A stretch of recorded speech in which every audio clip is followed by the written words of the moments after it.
Fala, gente, sempre bem? Sempre bem, é isso aí. Quero fazer uma reflexão com vocês hoje, um bate-papo aqui, sobre um assunto que é importante para a nossa vida. Então, você que vai fazer o concurso da Polícia Militar, o exame psicológico, você que não vai fazer, você que já é policial, eu acredito que isso aqui vai contribuir para a gente crescer emocionalmente, espiritualmente, né? Então, vamos lá. Eu quero falar de um item que mais reprova no exame psicológico, que é liderança. Na verdade, liderança, hoje, está muito em falta. A pessoa ter cargos de poder, as pessoas terem funções de poder, não significa liderança. Ainda mais em concurso público. Por quê? Em concurso público, você passa em um concurso, por exemplo, na Polícia Militar, você passa um concurso que vai te dar um cargo de poder, como, por exemplo, oficial. E isso não justifica necessariamente que você tem perfil de líder, né? A liderança não tem a ver com cargo, tem a ver com características psicoemocionais do indivíduo. Muito além disso, né? E o mundo de hoje, como eu disse, que está muito em falta essa característica de liderança, e está em falta porque nós não temos hoje pessoas com inteligência emocional como tínhamos no passado, talvez. Ou talvez a gente sempre teve essa carência e que se destacaram pessoas que realmente eram diferentes na sociedade, né? Mas se foi assim no passado, também é assim hoje. Há uma falta muito grande de pessoas com característica de liderança. Isso se dá ao processo de que nós temos muita informação hoje, ainda mais através das redes sociais, né? Plataformas, enfim, tudo mais, mas isso não justifica necessariamente que o acúmulo de informação ou o acúmulo de inteligência acadêmica, por exemplo, significa que aquele sujeito tem inteligência emocional. E quem vence na vida, presta atenção no que eu vou falar, quem vence na vida não é a pessoa que tem acúmulo de informação ou que tem só inteligência acadêmica. Na psicologia a gente fala que tem vários tipos de inteligência. Tem inteligência acadêmica, tem inteligência espiritual, tem inteligência sinestésica e etc, etc. O que eu quero falar aqui é sobre inteligência emocional, que é o que está mais em falta na minha opinião hoje. Às vezes a pessoa tem pós-graduação, graduações, pós-doutorado, mas não tem inteligência emocional. E o que grande diferencial para você vencer na vida em tudo que você for fazer é inteligência emocional. Porque é aí que vai nascer um líder de verdade. Né?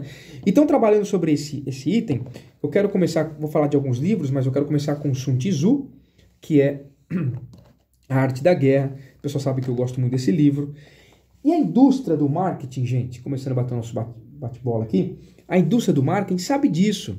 Sabe que nós vivemos uma geração de impulsividade. A indústria do marketing sabe que nós vivemos uma geração onde as pessoas não se conhecem.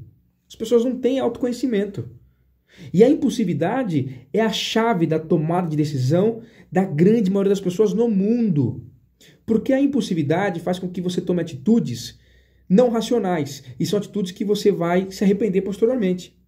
Então é onde você assina um contrato que você não queria assinar. É onde você compra aquilo que você não queria comprar e nem precisaria comprar. É onde você toma atitudes financeiras que depois vão se arrepender. Atitudes afetivas que você vai se arrepender. E isso faz com que a gente perceba que aqui o mundo as pessoas vivem no automático. Esse automático que a gente está falando é impulsividade. A indústria do neuromarketing ficou para o passado, agora é neuromarketing, né? Que é um livro que comenta bastante sobre isso aqui. É esse livro para vocês lerem. E a indústria do neuromarketing sabe muito bem disso. Então as indústrias de propaganda, as formas com que estimulam a gente a consumir hoje são muito bem cunhadas, são muito bem alicerçadas nessas informações do neuromarketing, na questão neurológica nossa, que estimulam a nossa ignorância emocional, que estimulam a nossa passividade diante das propagandas e algo do tipo, para que nós tomemos decisões erradas, totalmente decisões que mostram a nossa vulnerabilidade enquanto autoconhecimento. Porque se você tivesse o mínimo de autoconhecimento, você não tomaria um terço das decisões que você toma hoje, em todas as áreas da sua vida, emocional, financeira, espiritual, afetiva, papapá, né? Então, é importantíssimo aqui a gente começar isso, e eu quero começar essa reflexão com o capítulo 1 do Sun Tzu, que é análise e planos. E a frase introdutória do capítulo diz assim, vou colocar meu óculos porque eu sou cegueta, não consigo ver. Há momentos em que a maior sabedoria é parecer não saber nada. E aí, nesse primeiro capítulo, ele diz assim: a única forma para prever o resultado de uma guerra é analisar a situação com base nos 5 fatores. Quais são esses 5 fatores segundo Sun Tzu? Primeiro, o caminho. Segundo, o clima. Terceiro, a terra. Quarto, o líder. E quinto, os métodos. Gente, isso aqui é lindo. Porque se eu conheço o caminho, se eu conheço... Aqui, só um adendo aqui, né? Sun Tzu é um livro que tem mais de 2000 anos. Sun Tzu é um livro que tem uma linguagem muito militarizada. Só que hoje, lugares que tentam formar líderes, ou que formam líderes, né? Eles usam esse livro. Então, por exemplo, escolas militares de oficiais que se prezam, né? Usam esse livro aqui para formar seus líderes, né? Não líder Nutelinha, líder de verdade, né? Inclusive, eu vou recomendar aqui alguns filmes para vocês verem.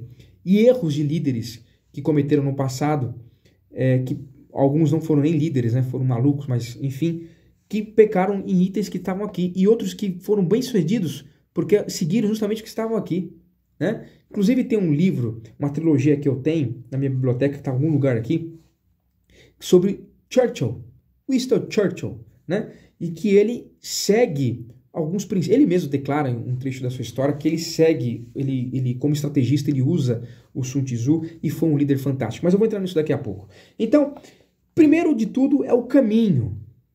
Um líder, um general, Sun Tzu fala, mas um líder que é um líder tem que ter um caminho muito bem claro na sua vida. Um caminho muito bem delineado. Se você não tem um caminho onde você quer prosseguir, você está à mercê da sorte, de intempéries. Então, se no seu planejamento você não tem um caminho real, lógico, racional a seguir, você está pecando, você está se iludindo, está fantasiando, está acreditando na história da carrochinha. Eu não sou velho não, mas essa história é real, né? A história da carrochinha, essa frase, né? Segundo a ideia de Sun Tzu, é o clima.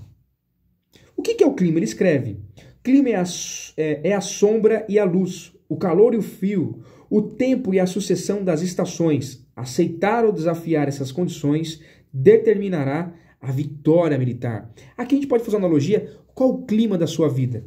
Qual o clima emocional que você está se submetendo? É um clima de vitimismo? É um clima de misericórdia? Eu sou o tempo inteiro coitado. Oh, coitado, lembra da Filomena? Vocês não lembram, vocês é novo, né? Oh, coitado. Então você tem um clima de auto-vitimismo, autocomiseração, ou você é um líder de verdade que o seu clima emocional é saudável? O terceiro ponto é a terra. O que ele fala da terra? Terra refere-se às distâncias, dificuldades e travessias, condições do terreno para as disposições das tropas. A análise da situação da terra define oportunidades de vida e de morte. Quais são as condições que você está se propondo a alcançar os seus objetivos? Qual o terreno que você está se alocando? Onde está descansando a sua tropa? Onde está descansando a sua vida? Qual o terreno que você está usando na sua vida para conseguir alcançar os seus objetivos, né? Onde você está apostando a sua formação, por exemplo, o curso? Qual o curso que você está fazendo? É um curso especializado? Você está pagando em qualquer lugar? Qualquer cursinho aí, mais barato? Não sei. Agora, quanto ao líder, a virtude da sabedoria, integridade, disciplina e coragem e humanidade são as características do líder. Então, o líder para ele é fundamental. E o líder é aquele que toma decisão.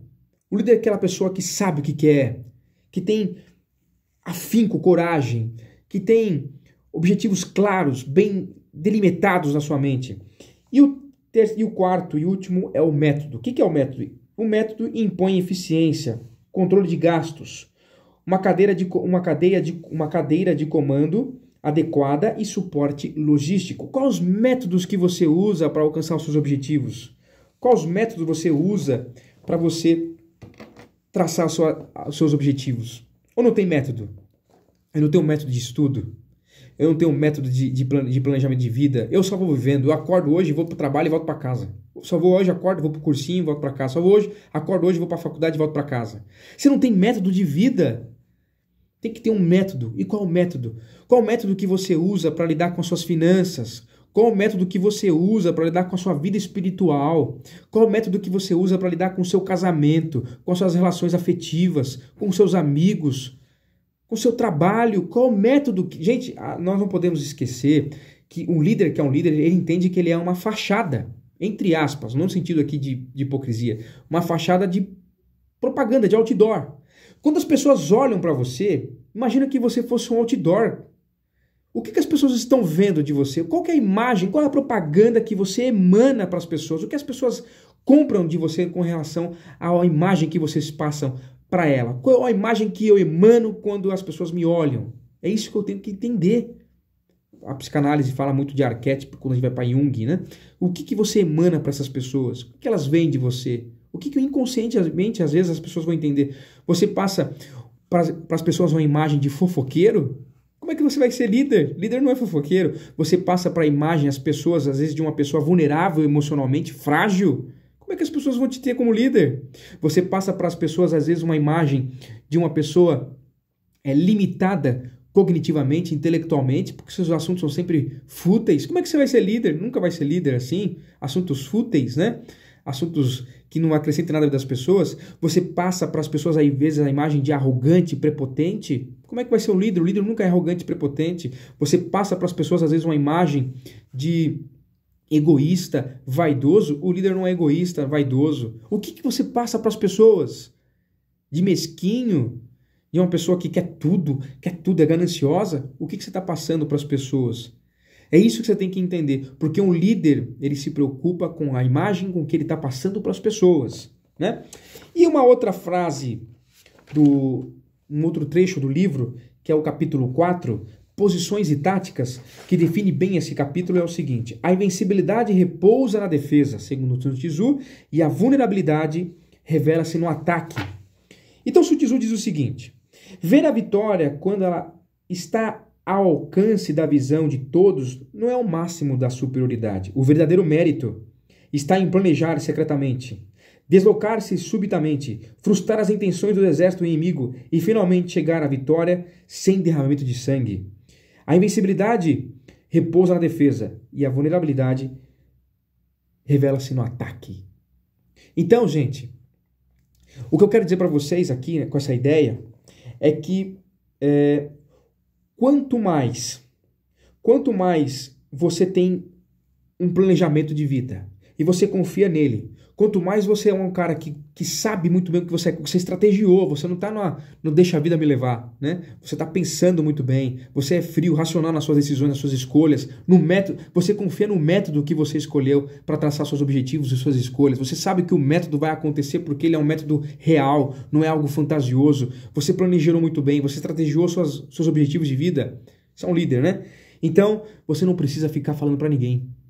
Porque a partir do momento que você fala dos seus objetivos para as pessoas, você está aumentando o nível de concorrência. Fazendo uma analogia com o linguajar militarizado do Sun Tzu para a nossa vida de hoje, você está aumentando o nível de concorrência. Você mostrando que você vai conseguir, porque eu conseguir fazer o concurso, eu tenho um investimento X, eu tenho um objetivo Y, você está mostrando o seu ataque para as pessoas, e é nesse momento que você mostra a sua vulnerabilidade. Quem fala muito dele mesmo é porque é o contrário. Isso é um conceito psicológico, gente. Quando a pessoa fala que é muito a isso, é o contrário.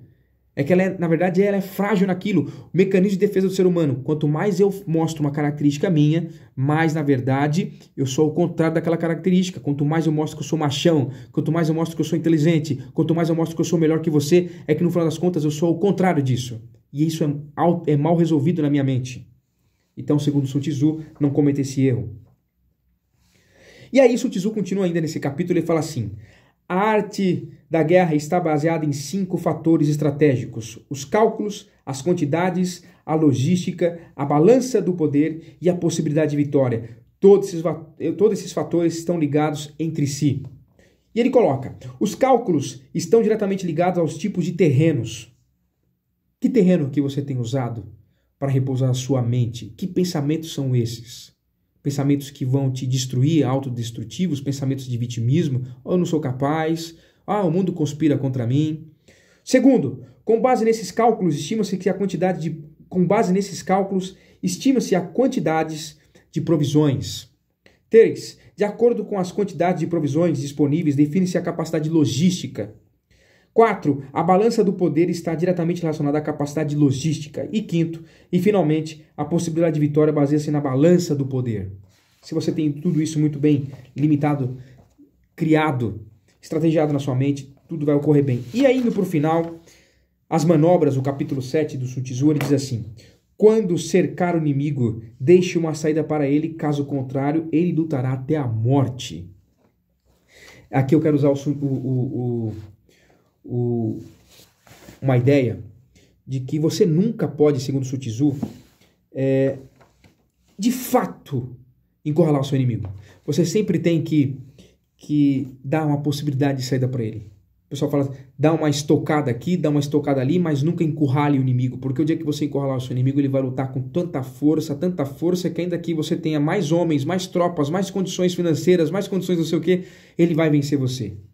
E na vida é assim, gente. Um líder que é um líder sabe disso. Quanto mais você quer alguma coisa, quanto mais você encurralar as pessoas, quanto mais você encurralar um relacionamento, vou dar um exemplo aqui tosco, mas é real, num relacionamento, numa tentativa de namoro, né? A mulher, quanto mais ela tenta encurralar o homem, quanto mais ela tenta encurralar a mulher, mais a pessoa não vai querer. Porque isso mostra fraqueza. Fraqueza. Então, a ideia dele é sempre o seguinte, nunca encurrale. Dê um ataque aqui, dê um outro ataque ali, dê um ataque aqui, e assim aos poucos você vai minando o seu inimigo. E quando menos perceber, o inimigo não vai ter mais forças para combater você. E ele diz assim, o comandante sábio evita um inimigo com a moral em alta e ataca-o quando moroso, ou seja, a moral baixa, e é inclinado a retornar. Há momentos para defesa e há momentos para ataque. E seguindo a nossa ideia, o próximo capítulo que eu vou ler, que é o capítulo da eventualidade, o capítulo 8, diz assim, um general que perde facilmente o controle e se deixa levar pela cólera será ludibriado pelo inimigo, através de provocações e cairá em emboscadas sem perceber. Nós não podemos, líder não pode ser ludibriado pelas suas emoções. Você nunca pode tomar a decisão, um líder que é um líder, baseado em emoções. A baixa adrenalina. Tem vídeos aqui no canal que eu falo sobre controle de excitação, que é oxigenação. Então, eu tô lá emotivo, tô nervoso, tô muito zangado, tô muito revoltado, nesse momento eu não posso tomar decisão. Pratique a oxigenação, que é o mindfulness, né? E aí, no momento exato, você vai tomar essa decisão. E ele diz o seguinte, um bom comandante é capaz de avaliar sua própria força, ter visão total da situação do inimigo, conquistar o apoio e a lealdade de seus soldados, jamais subestima seu inimigo. Caso contrário, seria facilmente capturado por ele. E ainda continua, portanto, os soldados devem ser tratados primeiramente com humanidade, porém mantidos sob controle e disciplina. Isso garantirá sua lealdade, por isso os comandos devem ser consistentes e reforçados durante o treinamento. E aí eu pergunto para você, né? Você que é pai, você que é mãe, você que é líder no trabalho, você que é na polícia, enfim, como você lidar com a sua família? Como você lidar com o que os seus filhos assistem em casa? Com o YouTube, com que você entrega o celular na mão dos seus filhos e vai deixando rolar, esse é um processo de educação que vai destruir a sua tropa, fazendo analogia com o livro, vai destruir seu exército, porque a nossa família, gente, ela é como se fosse uma tropa, e eu tenho que saber o que está acontecendo dentro de casa, cada participante dessa tropa, cada participante desse organismo vivo que é uma família, eu tenho que saber onde está sendo o processo de educação de informação, porque se eu deixo largado, que líder sou eu como um líder de família? Às vezes o líder de família pode ser uma mulher, pode ser um homem. Que líder sou eu no meu trabalho? Se eu não sei o que acontece com os meus subordinados, que líder sou eu que eu só vou lá da hora de trabalho e vou para casa de novo? Isso não é líder, isso é um cargo. E cargo é autodestrutivo, cargo tem tempo limitado de existência. Agora um líder que se preza, não. Ele sabe o que acontece com os filhos, na empresa, com o subordinado, com o esposo, com a esposa, ele sabe o que está acontecendo e ele mantém tudo por perto, porque não pode ser pego de surpresa. E o Sun Tzu continua. Portanto, devo afirmar mais uma vez que, independentemente do do acampamento ser bom ou ruim, deve-se buscar as vantagens de cada terreno. Além disso, deve-se ficar atento ao inimigo. Envie espiões ao longo do caminho e decifre todos os movimentos do adversário. Ele continua. Se o inimigo estiver próximo, ainda assim se manter em silêncio. Se ele não estiver ocupando uma posição estratégica, se estiver distante e tentar provocar um combate, ele quer que avancemos. Muito bom. E eu vou ler agora o próximo capítulo, que diz assim, que é o capítulo número 12. Ataque pelo fogo. Batalhas Em batalhas, qualquer que sejam os resultados, o gosto será sempre amargo, mesmo para os vencedores. Portanto, a guerra deve ser a última solução e só se deve ser travada quando não existir outra saída. Esse papo de querer guerra o tempo inteiro, confronto com as pessoas o tempo inteiro, esse é papo de gente que não sabe ser líder. Porque o líder, a última coisa que ele quer é confronto. A última coisa que o líder quer é guerra. Ele quer paz. E ele quer, segundo Sun Tzu, ele quer vencer a batalha da forma mais simples possível. Mas se não for possível, eu vou vencer da forma mais difícil, mas com estratégia, com cautela e com método, né? E aí, ele diz o seguinte: um soberano jamais deve decidir pela guerra, se estiver dominado pelo ódio ou vingança. Gente, toda vez que nós tivermos tomado... Se você está pensando em tomar uma decisão pautado no ódio, na vingança, na raiva, em qualquer que seja a sua emoção, tá errado. Um líder não faz isso. Um general, segundo Sun Tzu, não faz isso. Porque as consequências serão piores. Porque as emoções, elas cegam nossos olhos. As emoções prejudicam as nossas tomadas de decisões.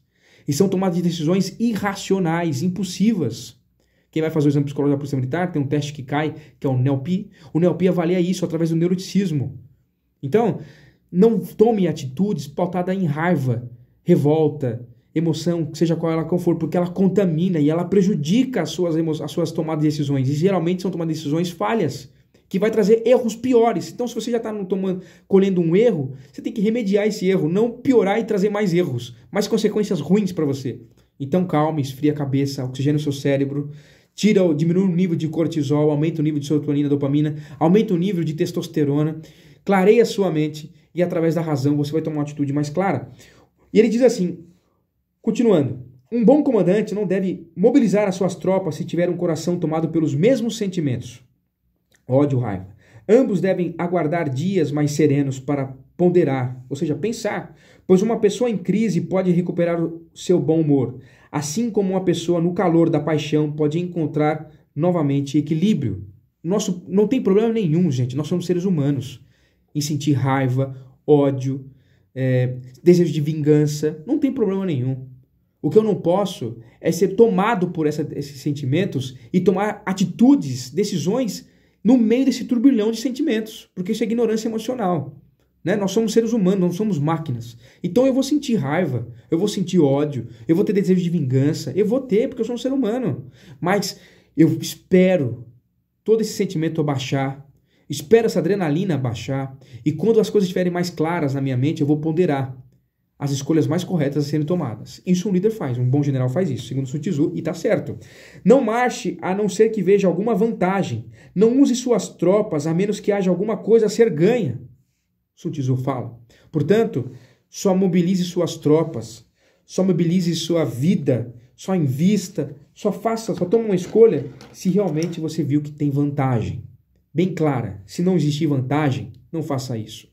Teve um aluno não chegou nem a ser aluno, o menino veio do Rio de Janeiro, vou dar um exemplo aqui, para ficar alojado no Passe Bem Concurso, para se preparar, se desenvolver, por exemplo, psicológico da Polícia Militar do Estado de São Paulo. Ele veio, não sabia que tinha barra no concurso, o cara veio do Rio de Janeiro, gente. Entendeu? Demanda investimento, demanda gasto, demanda deixar tempo com a família. Ele vem do Rio de Janeiro, de outro estado, para São Paulo, ficar alojado no curso. Quando chegou aqui, viu os alunos, a gente tem uma barra fixa pendurada na parede para os alunos treinarem aqui a barra, porque cai no concurso. Quando ele chegou, ele viu que tinha uma barra fixa, as pessoas fazendo barra, ele viu que tinha barra no concurso. O que ele fez? Ele saiu de fininho, tentou fazer uma barra, não conseguiu, nenhuma barra. Pegou a bolsa, falou pro caseiro do curso, que é o Marcão aqui, eu vou ali e já volto, e não voltou mais. Sumiu. Voltou pro Rio e não foi nem fazer o TAF. Né? Depois a gente descobriu que o cara não foi nem fazer o TAF. Ou seja, desistiu. É amador. Gente amadora na vida. Teve um caso de um garoto, não é aluno meu, mas fiquei sabendo através de um aluno meu, que ele vendeu tudo que tinha, veio fazer o concurso da PM de São Paulo, era o último concurso por conta da idade, isso foi no edital passado, 2021. Ele veio de outro estado. Aí alugou um hostel perto do concurso da PM, perto do Panelão, onde faz o exame psicológico, para ficar alguns dias antes. Aí fez o exame coletivo, que é o psicológico no primeiro dia, depois fazer o individual, que era o segundo dia. E aí ele acordou cedo, foi na porta do Panelão, onde faz o exame psicológico, esse garoto, segundo meu aluno falando. E aí ele chegou na porta do Panelão e recebeu uma iluminação meio diabólica na mente dele. Perguntou no WhatsApp assim, no grupo de turmas. Gente, grupo de turma do WhatsApp é grupo de propaganda. Quem cria esses grupos? Pessoas que vendem cursos, tudo algo do tipo. Não é grupo oficial do concurso, porque o grupo oficial do concurso é o Telegram que a própria PM manda para vocês no e-mail particular. O resto é grupo de propaganda. Grupo turma 1, turma 2, turma 3 é grupo de propaganda de cursinho para vender curso, não tem outra coisa, tá bom? Então o que acontece? Esse garotão, no grupo de propaganda, resolveu perguntar lá: gente, eu tô na dúvida. Será que o meu individual, que é o segundo dia do exame psicológico, é hoje esse horário, 7 da manhã? Porque ele foi na porta do panelão, ele acordou cedo, foi na porta do exame psicológico da Polícia Militar, chegou lá às 6h30 da manhã, ou 6 horas, e esperando das 7 para ele entrar para fazer o segundo dia do individual dele, o exame psicológico. Aí ele resolve, na brilhante iluminação da mente dele, perguntar no grupo. E esse grupo são pessoas desconhecidas, candidatos que já reprovaram, às vezes não estão nem aí com a vida. E ele coloca o nome dele lá, e alguém de manhãzinha acordado, um outro iluminado: olha, eu pesquisei seu nome aqui no exame psicológico, no Diário Oficial, e vi que seu exame é às 14 horas. E mandou o print lá. O abençoado resolveu acreditar em alguém que ele nunca viu, em um grupo informal. E era realmente às 14 horas. Às 14 horas, né? Então eu vou voltar para o hostel, eu vou dormir e volto aqui às 14 horas. E ele volta às 14 horas. E quando ele volta às 14 horas, era de manhã. Era às 7. Ele perdeu o concurso. E era o último concurso dele, porque já tinha mais de 30, já tinha feito data limite chorou, se esmiliguiu todo, entrou em crise, mas perdeu o concurso. Por que ele perdeu o concurso? Porque foi amador. Nós não podemos ser amadores na nossa vida. Eu não posso terceirizar aquilo que é obrigação minha para pessoas que muito menos eu nem conheço. Se for para terceirizar alguma coisa que eu tenho que fazer, eu tenho que saber muito bem quem é essa pessoa. Eu tenho que saber muito bem qual é o método que essa pessoa vai usar. Porque o cara colocou no grupo o nome dele, mas era um nome homônimo, parecido, mas não era ele. Ele confiou numa pessoa que não conhecia, em um grupo desconhecido, e perdeu o sonho da vida dele, que era ser policial militar. Quantos erros assim nós podemos cometer na nossa vida, e as pessoas cometem, né? Nós não podemos fazer isso. Líder, general, não pode ser amador. E eu quero ler o último capítulo com vocês do Sun Tzu, que é o capítulo 13, que ele fala sobre o uso de espiões. Isso aqui é fantástico, gente. O que possibilita ao soberano, inteligente comandante conquistar o inimigo e realizar façanhas fora do comum é a previsão. Conhecimento que só pode ser adquirido através de homens que estejam a par de toda a movimentação do inimigo. E ele coloca 5 tipos de espiões, Sun Tzu. O que possibilita, então, o soberano inteligente ao seu comandante conquistar inimigos e realizar façanhas fora do comum é a previsão. E ele fala: por isso deve-se manter espiões por toda parte e informar-se de tudo. E ele coloca assim: existem 5 tipos de espiões, aqueles que podem ser usados. Quais são? O espião número 1, espiões locais. 2, agentes internos. 3, agentes duplos. 4, espiões dispensáveis. E 5, os espiões indispensáveis. Ele explica um por um. Quais são os espiões locais? São os próprios habitantes do país inimigo, quando colocados a nosso serviço. Quando que eu posso usar essa tática na minha vida pessoal, Caio? Quando que eu posso usar essa tática de ter informação? Quando você colhe informações reais, de pessoas reais, que viveram aquilo que você está se propondo a fazer. Como a nossa realidade aqui é o concurso da polícia, quem está te orientando para o concurso da Polícia Militar? É alguém que realmente passou pelo processo seletivo? É alguém que foi policial de verdade? É alguém que no mínimo é psicólogo? Ou trabalhou no setor de seleção? E aí? O cara nunca foi psicólogo, não trabalhou no setor de seleção, não é polícia. Como é que esse cara está te orientando, gente? Isso é ignorância, burrice. Né? 2, agentes internos. Em geral, são funcionários do inimigo, homens ofendidos por ocuparem posições subalternas, concubinas gananciosas por ouro, pessoas volúveis que sempre estão em cima do muro. Para lidar com esse tipo de espião é necessário muita cautela, porque são pessoas vulneráveis, segundo o Sun Tzu. Lembra do Judas que traiu Jesus por 30 moedas de prata? É esse tipo de pessoa aqui. São espiões perigosos. Sabe, eu tô com você, mas não tô. Eu tô aqui contigo, mas eu tô na dúvida. Você não sente firmeza no peão lá, no sujeito? Esse cara você tem que tomar cuidado. Porque ao mesmo tempo que ele tá com você, amanhã ele pode ser o seu pior inimigo. Ele pode te entregar de bandeja nas mãos do seu concorrente, nas mãos do seu inimigo. 3, espiões duplos são espiões do inimigo que trazemos para nosso lado através de suborno e promessas liberais. Nós o induzimos a fornecer informações falsas ao inimigo e, ao mesmo tempo, espionar seus compatriotas. 4. Espiões dispensáveis. São os nossos próprios agentes, a quem damos propositalmente informações falsas a nosso respeito, a fim de que quando forem capturados ou nos traírem, passem informações erradas, fazendo então com que os nossos inimigos tomem medidas inadequadas. Esses espiões certamente serão mortos por fornecer informações falsas. Aqui foi uma espécie de analogia, um filme que está na Netflix que chama O Soldado que Não Existiu, que a Inglaterra, no combate contra os nazistas, a Alemanha, usou muito bem essa tática. Enquanto Hitler, ele não usou essa tática de espionagem, porque os próprios oficiais dele disse Hitler, ou Führer, não vamos invadir a União Soviética. Não tem necessidade nenhuma de invadir a União Soviética. É uma ignorância invadir a União Soviética. E ele, tomado pela sua cólera, tomado pela sua vaidade, desejo de ganância, de poder, ficou cego. É o que o Sun Tzu fala que um líder não pode fazer, não é verdade? E ele toma a pior atitude da sua vida, que foi invadir, graças a Deus que ele tentou essa atitude, né? Que foi invadir a União Soviética, porque foi ali que ele perdeu a guerra, graças a Deus, né? Graças a Deus que o Hitler foi tomado por suas decisões através da cólera. Então, ele se vendeu naquele momento, e ele ignorou aspectos de inteligência, que a inteligência nazista falou para eles não invadirem a União Soviética. E ele resolveu invadir a União Soviética, e foi ali, naquele momento, que ele enfraquece suas tropas, ele entra num lugar hostil, um clima hostil, frio, né? Ele perde provisões, ele perde homens, ele perde armas, perde poder bélico, perde apoio militar. Lembra da Operação Valkyria, do coronel Stauffenberg, que tenta matar ele porque os oficiais viram que estavam seguindo um maluco. Os oficiais nazistas viram que estavam seguindo um xarope da cabeça. O cara estava tomando atitude através de raiva, de cólera, então começa a se mobilizar oficiais para matar ele, porque ele é um maluco, ele não pode estar no poder. Estavam guiando uma nação à destruição. Quando eles perceberam isso, era tarde, né? E graças a Deus o Hitler perde a guerra. E aí, quem usa essa tática número 4 de espiões dispensáveis, de certa forma, com maestria, é um filme que está na Netflix, que é O Soldado que Não Existiu, né? Que eu falei para vocês, que é a Inglaterra, que eles usam essa tática com informações falsas para iludibriar e funciona. Assista o filme lá que você vai ver. Quinto, e finalmente os espiões indispensáveis ou sobreviventes. São aqueles que voltam do campo inimigo com informações. Esse tipo de espião deve-se sempre fazer parte do seu exército. Em geral, são homens fortes e ágeis, dotados de grande sagacidade e acostumados a toda espécie de trabalho sujo. Esse você não pode dispensar. Então, gente, tem um livro também que eu já recomendei aqui, que é a Arte da Sabedoria Mundana, do Balthazar Gracian, que é um livro da Idade Média, inclusive um padre que era conselheiro de grandes imperadores, príncipes, reis e algo do tipo. Ele diz o seguinte, eu separei aqui a frase, o conselho dele 72, não sei se dá para ver aqui, conselho 72, né? Que diz assim, ó, ser decidido, que na minha opinião é uma característica indispensável para um líder. Ser decidido, o que é, segundo Balthazar Gracian?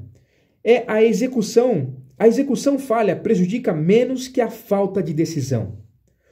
Os materiais se estragam com mais frequência em repouso do que em movimento. Alguns homens são incapazes de decidir e precisam que os empurrem.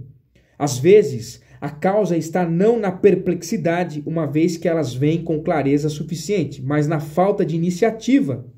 Identificar dificuldades pode ser uma habilidade, mas descobrir uma maneira de evitá-las revela uma habilidade ainda maior. Já outros homens não se abatem por nada e têm grandes poderes de crítica e decisão. Nascidos para as buscas elevadas, suas compreensões claras lhe conquistam sucesso com facilidade. Descobrem tudo na hora e ainda lhe sobra tempo, certo de que estão com a sorte. Aventuram-se com confiança ainda maior. Isso é o que define um líder.